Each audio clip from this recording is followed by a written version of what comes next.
Donc, pour vous raconter donc le départ, parce que la vidéo d'avant, elle a coupé là, tellement je parle. Donc, un soir, il allait la tuer. Ok. Je sentais vraiment, mon intuition me disait, il va vraiment la tuer, c'est pas juste de la. Juste, il tape et puis voilà. Non, non, ça voilà. Là, c'est sérieux là. Donc, en fait, il regardait le film Terminator, très rassurant. J'ai de l'humour noir, hein, moi, depuis, hein, vous inquiétez pas. Très, très rassurant. Et puis, je sais pas, il prenait la tête de ma mère comme ça et puis il voulait lui faire le coup du lapin, quoi. Il voulait vraiment la tuer. Je sentais, ça se voyait qu'il y avait un problème. Juste un peu avant, quand on était rentré du parc là. D'ailleurs, au parc, je lui avais dit à ma mère, mais tu devrais peut-être divorcer de papa parce qu'il y a un problème. J'ai dit, je sais pas, je me rendais compte que c'était ce jour-là, je lui avais dit, tu devrais peut-être divorcer hein, de papa. Voilà, donc on rentre, déjà il commence à la balancer sur la poubelle là, dans la cuisine, elle tombe, elle a failli s'ouvrir la tête sur l'évier, là, le rebord comme ça, là, de l'évier là. Bah, c'est pas celui-là, mais. Et donc sur une grosse poubelle en plastique, elle tombe, elle la casse, enfin, c'était d'accord, juste parce qu'il lui avait pas préparé sa gamelle pour le lendemain, pour le boulot, enfin, un truc arbitraire complètement. Après, donc voilà, il commence à. Après, il a commencé à s'en prendre à nous aussi. Donc là, c'est peut-être pour ça que ma mère, elle a eu un déclic aussi. Voilà. Parce que je pense qu'une mère, on touche à ses enfants, on se dit ah ouais, non, mais là, il y a quand même un problème. Bon. Enfin, bref. Donc voilà, donc il a tué. Et là, j'ai eu un courage. J'ai pas eu peur. En fait. C'est horrible, mais j'aurais pu peut-être y passer. Et je m'en fous, mais voilà. Là, je fais. Pour une fois, j'ose crier sur mon père. La toute première fois de ma vie, je dis papa, arrête, maman, on part. J'ai juste dit ça. C'est des petits mots. J'ai dit que ça. Et avec une conviction, mais vous pouvez pas savoir. Et quand j'ai dit ça, je me souviens exactement comment ça s'est passé. Il y avait j'ai l'impression que c'était Dieu ou j'en sais rien, d'une force. Il y avait le soleil qui d'un coup m'avait éclairé, mais qui nous éblouissait même. Et j'ai dit maman, on part. On part. Donc, j'ai habillé mes sœurs et tout, donc j'aurais mis leurs baskets, les manteaux et tout. Je dis, venez les filles, on va y aller et tout, voilà. Donc, mais elles m'ont. Ce qui est dingue, c'est qu'elles m'ont écouté, elles ont pas dit, bah non, qu'est-ce que tu fais? Elles étaient là, elles disaient rien. Tac, tac, je mets leurs chaussures, Voilà. Après, il y a mon père, il vient me voir dans la cuisine. Je vais dans la cuisine, il commence à me prendre comme ça, hein, la mâchoire. Hein. Il me regarde fixement, fixement. Et avec un air très un peu cruel et froid, comme un prédateur, je sais pas.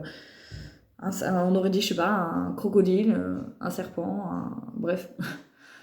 Et j'avais peur, mais je le regardais quand même dans les yeux. Et en fait, je sais pas, peut-être au fond de moi, j'avais pas si peur, enfin, j'en sais rien. J'étais courageuse en tout cas. Je voulais qu'on parte. Je voulais qu'on parte. J'avais une force qui me portait. Je ne sais pas d'où elle venait. Donc on est parti. On descend les escaliers, on n'avait qu'une trouille, c'était que mon père il nous retrouve en fait. On est parti du domicile. Après, ma mère, on était parti sans cartable, rien, non, que dalle. Après, donc on se retrouve à la rue et je sais plus, et en bas, je me suis juré dans ma tête, je témoignerai de ça quand je serai plus grande. Je me le jure, qu'il pleuve, qu'il vente, qu'il neige, il pourrait se passer tout ce qui peut se passer dans le monde entier, dans la France, en France, tout ce que vous voulez. Tant que je suis vivante, il faut que je témoigne. Voilà. Donc on est on a la rue, on prend le bus et tout, mais mais on va où? On va où? Et là, ben, je crois que c'est ma mère, elle dit, ben, on va au commissariat, on va porter plainte et tout. Bon, du coup, on va au commissariat. Là, bah, il y a ma petite sœur de 4 ans, la pauvre, très fatiguée. Ben, mon père, en plus, ben, ce jour-là, quand on est parti d'ailleurs, ou avant d'aller. Ouais, avant, quand on est parti, il avait prise par le callback, donc par hop, derrière comme ça. Elle était petite, hein, 4 ans, hein, vous imaginez. Hein, d'accord? Donc, il la prend, il la balance sur le palier comme ça. toute façon, ça commençait à être très angoissant parce qu'il disait tout le temps, dès qu'elle pleurait, normal pour une petite de 4 ans, peut-être est-ce qu'elle comprenait qu'il y avait un truc qui se passait qui n'était pas normal aussi, hein. À 4 ans, dès qu'elle pleurait et tout, il disait, bah, si ça continue, je vais la balancer par la fenêtre. Donc, sympa, hein. Voilà. Bon, bref. Donc, il a balancé sur le palier. Super. Elle a eu des bleus au genou. Bon, bref. Donc, du coup, elle est en train de dormir, la pauvre, sur moi et ma soeur, enfin, voilà, sa tête sur mes genoux, quoi, enfin, sur mes jambes, voilà, en long, comme ça, sur les bancs du commissariat. Et là, je me souviendrai toujours, il y a un ça y est, je peux plus parler. Un policier tellement gentil qui avait, on voyait dans ses yeux qu'il y avait une pitié, qu'il y avait un... Ça voulait dire, mes pauvres... Enfin, son regard était plein d'amour et de bienveillance et de compassion et de compassion. Voilà, ça c'est le mot. Je m'en souviendrai toujours. D'ailleurs, si je pouvais le revoir, ça serait bien, mais je sais plus où il est. Enfin, il était au commissariat de Colbert à Brest, mais est-ce qu'il me reconnaîtrait, etc. J'en sais rien. Même moi aussi, mais je m'en souviens quand même de son visage à peu près, donc voilà. Parce que c'était marquant. Et, euh, et là, il avait pitié, donc il nous a offert tout vous voyez, quand dans un distributeur de bonbons et de barres de chocolat, tout ça, il nous a offert en gros tous les premiers de toutes les catégories, quoi, de la première couche de toute la machine, hein. Il a tout pris, hein. On avait le choix entre un Mars, toutes les marques, voilà, en un exemplaire à chaque fois, mais quand même, c'est énorme. Enfin, ça coûte cher en machine comme ça. Et là, il nous a montré donc tout l'éventail de bonbons, Mars, machin, et il disait, servez-vous.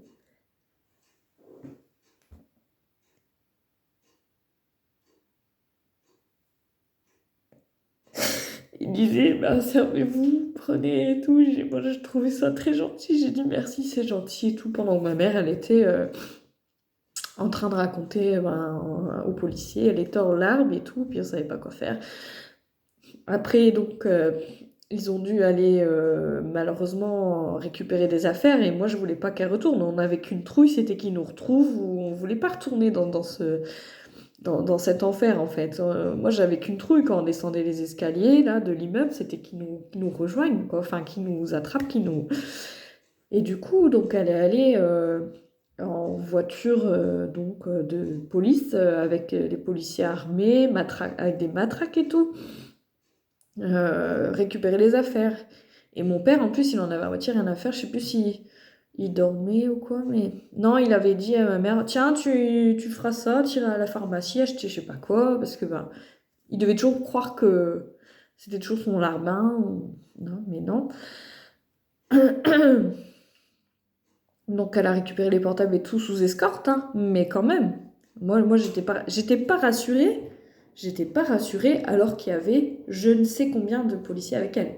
Il y en avait au moins, je sais pas, au minimum 4-5, quoi, qui étaient avec elle quand même, avec des armes et tout. Et même avec ça, j'étais pas rassurée. Vous voyez? Alors voilà. Alors du coup, donc après ça, on a été...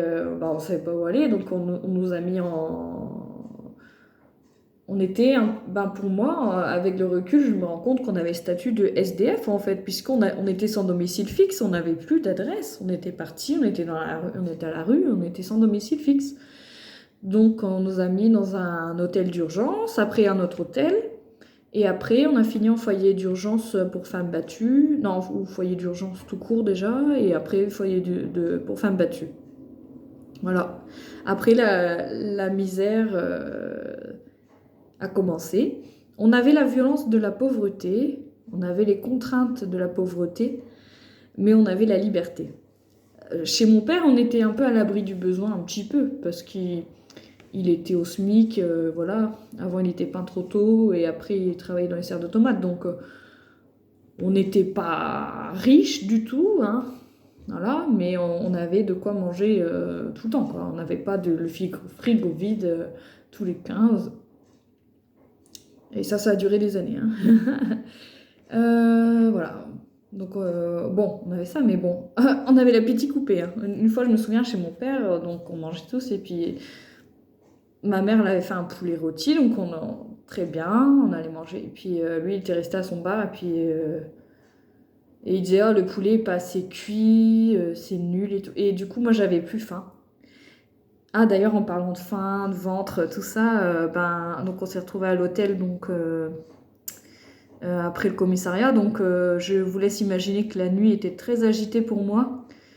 J'étais apaisée et j'avais dans la tête la chanson de Corneille, si personne ne fait rien.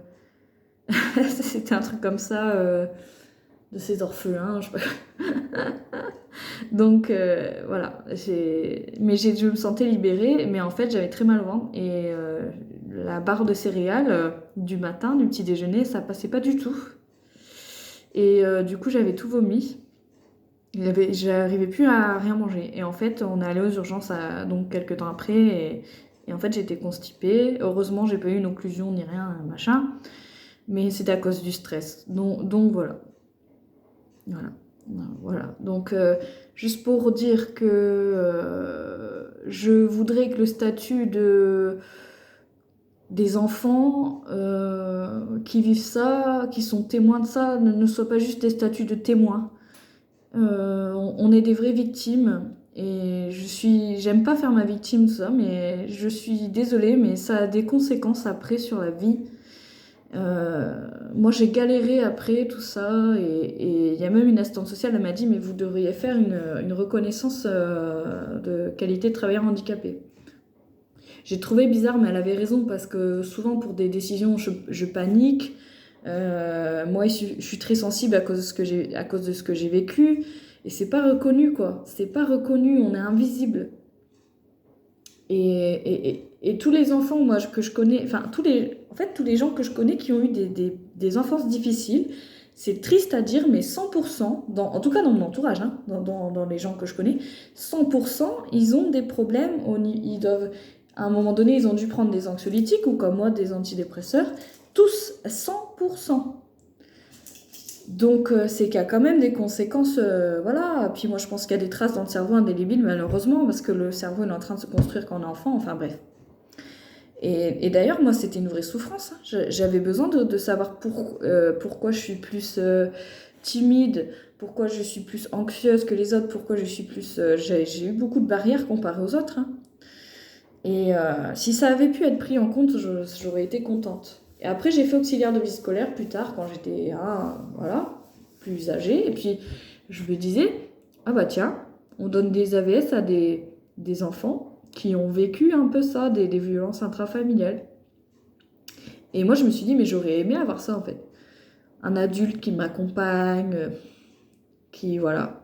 Et c'est pour ça que je trouve que le système est défaillant à ce niveau-là, qu'il faudrait encore plancher là-dessus pour les causes là que j'ai évoquées là. Le fait d'aider plus les victimes à sortir du piège via l'entourage. Et le fait de vraiment reconnaître les enfants comme des victimes aussi. Et moi, j'irai même plus loin. Moi, j'ai dû batailler, si vous voulez. J'ai beaucoup bataillé à essayer de batailler contre ma nature qui est anxieuse. Je me suis dit non, il faut que je m'adapte, il faut que je fasse comme les autres et tout, mais on peut pas faire comme les autres. Enfin, comme les autres. Il y en a, ils ont papa, maman. Attention, je caricature pas, mais bon. Ils ont papa, maman. Il y en a certains, certes, ils n'ont pas eu des vies faciles, même s'ils avaient papa, maman. Peut-être qu'il y avait quand même des disputes aussi, tout ça. Mais il y en a, ils ont été quand même beaucoup plus... ils ont eu une enfance beaucoup plus sûre que nous. Et ils s'en sortent mieux, du coup, ils ont plus de chance. Moi, j'avais la barrière de la violence, et j'avais après la barrière de la pauvreté. Comment voulez-vous réussir après? Enfin, voilà. J'ai quand même fait des études de droit, mais c'était très, très dur. Ah oui, après, mon père, il voulait pas payer la pension aussi. Ça, c'est encore une autre joie, ça. Oh, punaise. C'était... Ouais. faudrait que, je sais pas, tout soit automatique, quoi, que le père, il soit obligé de payer une pension alimentaire, il a rien à dire, qu'il soit obligé de donner des dommages-intérêts. Euh, voilà. Il y a autre chose que je voudrais changer, mais je sais plus ce que c'est. Je sais plus ce que c'est, parce que là, je suis en train de tout vider mon sac. Qu'est-ce que je voudrais changer encore? Il y a un dernier truc que je voulais évoquer. Ouais, donc qui change, qui paye la pension, ouais, il voulait pas payer ça aussi, donc moi j'ai bataillé à chaque fois pour qu'il paye la pension, nanana. Si j'avais eu des dommages-intérêts, ah oui, et aussi en fait j'aimerais qu'on octroie directement aux enfants victimes comme ça, de violences intrafamiliales, vous allez le trouver vraiment bizarre, mais je voudrais qu'on leur octroie d'office une reconnaissance de qualité de travailleur handicapé. Parce que moi, aujourd'hui, je suis obligée de batailler pour essayer d'avoir peut-être cette reconnaissance qui, au final, peut aider à, quand même plus à, entre guillemets, peut-être à être, comment dire, à accéder plus à l'emploi, tout ça. Je veux qu'il y ait une reconnaissance en tant que victime et en tant que qualité de travailleur handicapé pour qu'ils soient facilités dans leur démarche après pour trouver un travail. Pourquoi je dis ça? Parce que je pense que je suis loin d'être la seule à avoir des problèmes à m'insérer, à ceci, à cela. Parce que moi, avant de faire ma psychothérapie, j'avais de la violence en moi un peu, où je me disais que tout était de ma faute, nanana. Et heureusement que j'ai réussi à passer au-dessus de ça, parce que et à analyser ça, parce que en fait, après, en fait, on porte une culpabilité aussi en nous, en fait, en tant qu'enfant témoin de ça et victime de ça. On se dit, mais c'est de ma faute s'ils se disputent comme ça, enfin, inconsciemment, et voilà, bref. Et du coup, je réfléchissais trop. Et heureusement que j'ai réussi à faire un travail avec la psychothérapie pour me dire, bah non, c'est pas de ma faute, c'est. Voilà. Et on devient trop. Moi, je suis très. Je prends mes distances avec les gens, hein. Moi, je suis comme ça parce que je serai toujours méfiante envers les gens. Enfin, bref, c'est un passé traumatique. C'est un passé traumatisant. Donc, moi, je veux qu'on nous. Voilà, qu'on nous reconnaisse même comme des. Comme les. Comment ça s'appelle? Ah, les soldats là qui ont vécu des trucs traumatisants là, je sais plus ce que c'est. Voilà. D'accord? Moi c'est ça que je veux. Et c'est ça qu'il faut. Je le sens, je le sais, j'ai vécu ça, voilà.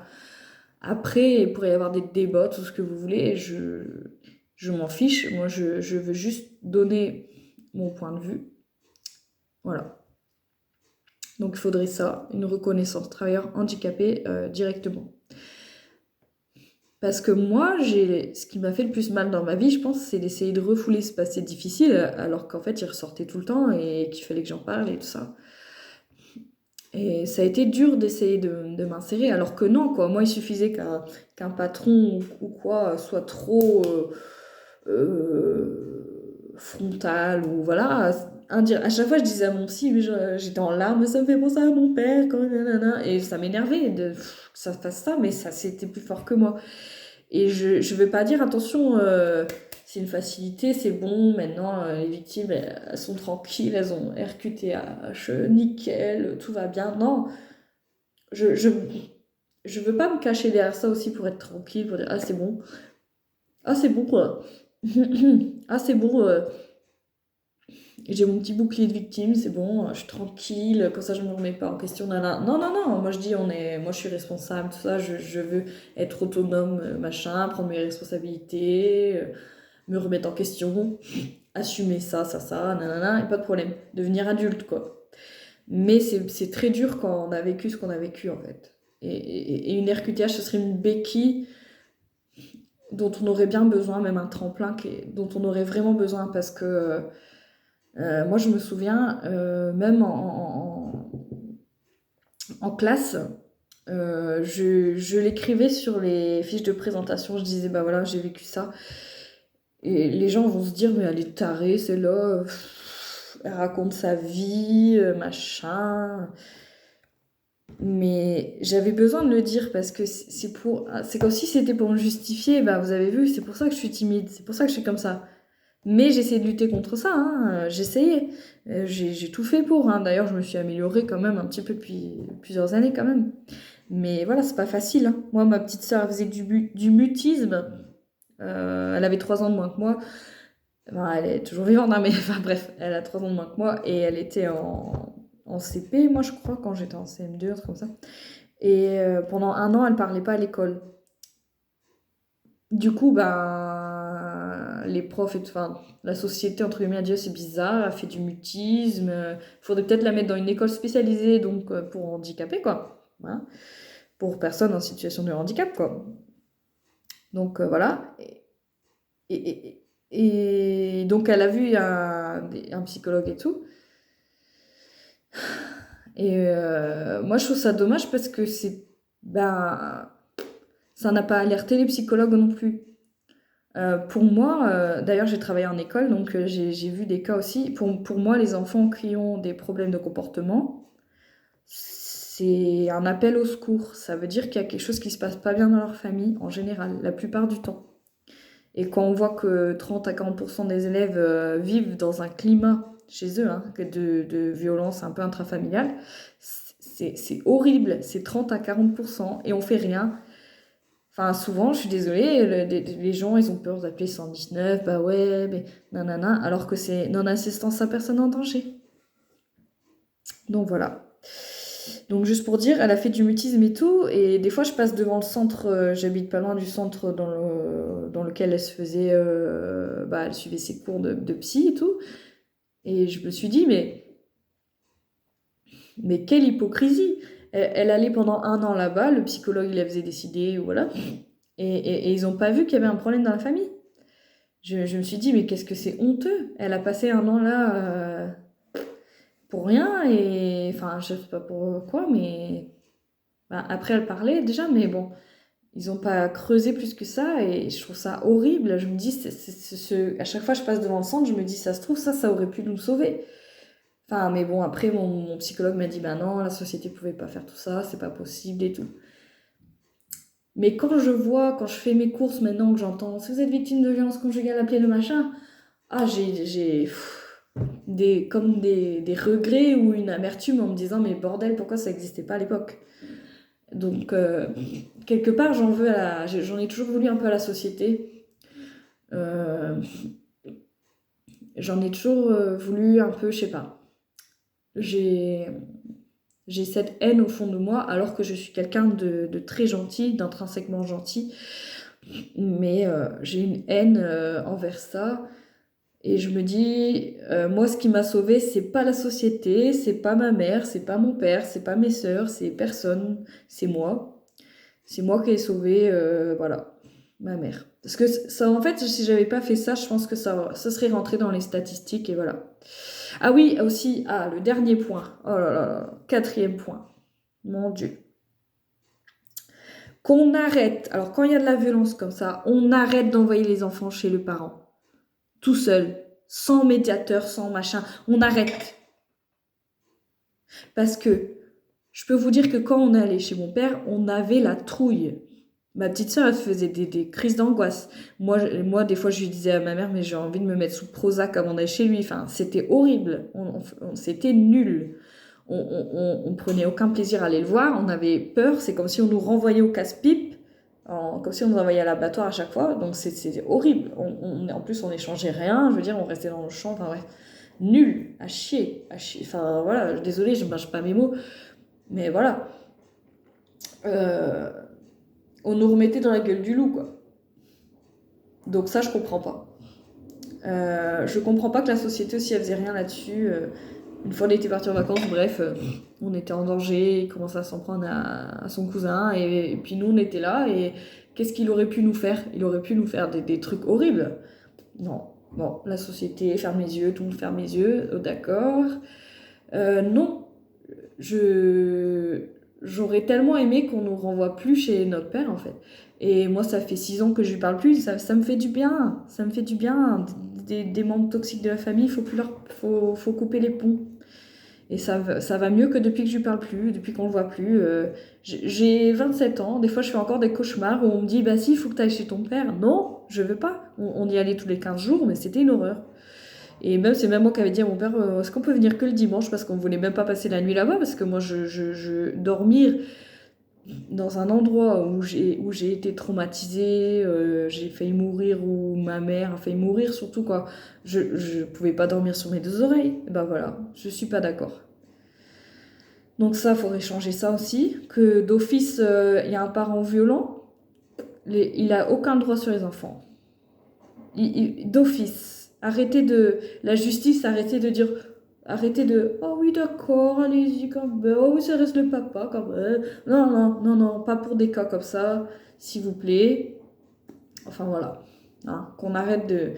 D'ailleurs, j'ai fait des études de droit, il y a l'intérêt supérieur de l'enfant. Bah, moi, je suis désolée, on m'a même pas écouté, on m'a même pas auditionné, on n'a rien fait. Ça m'écoeure, ça m'écoeure complètement. On n'avait pas notre mot à dire, nul, à chier, je suis désolée, excusez-moi.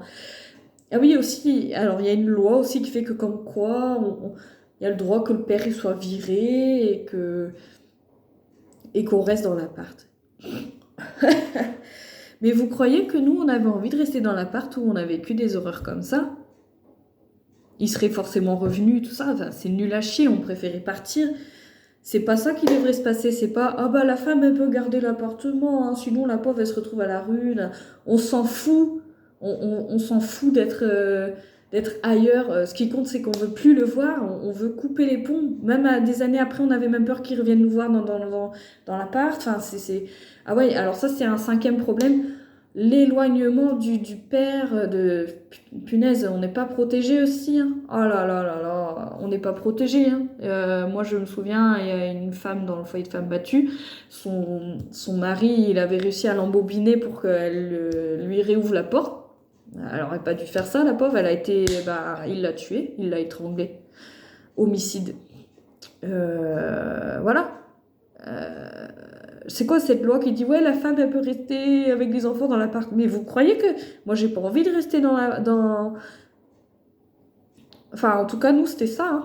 On n'avait pas envie de rester là. Vous croyez qu'on a envie de rester dans un endroit où ça a été la scène du crime entre guillemets, la scène d'horreur? Vous croyez qu'on a envie de rester sur cette scène? Non, on a envie de partir.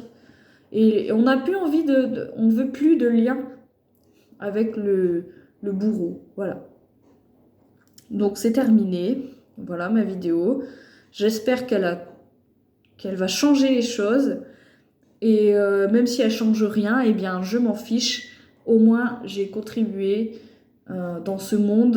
Voilà, j'ai témoigné, j'ai respecté ma promesse de mes 11 ans. Et voilà, et j'ai tout abordé. Et donc voilà, je suis fière de moi. Et c'est juste pour dire, j'espère que les choses vont changer quand même. Allez, merci beaucoup d'avoir écouté jusqu'au bout. Si vous comprenez pas ou si vous voulez critiquer ça négativement ou vous voulez faire une polémique ou je sais pas quoi, passez votre chemin. Voilà. Merci beaucoup à tous. Bonne journée.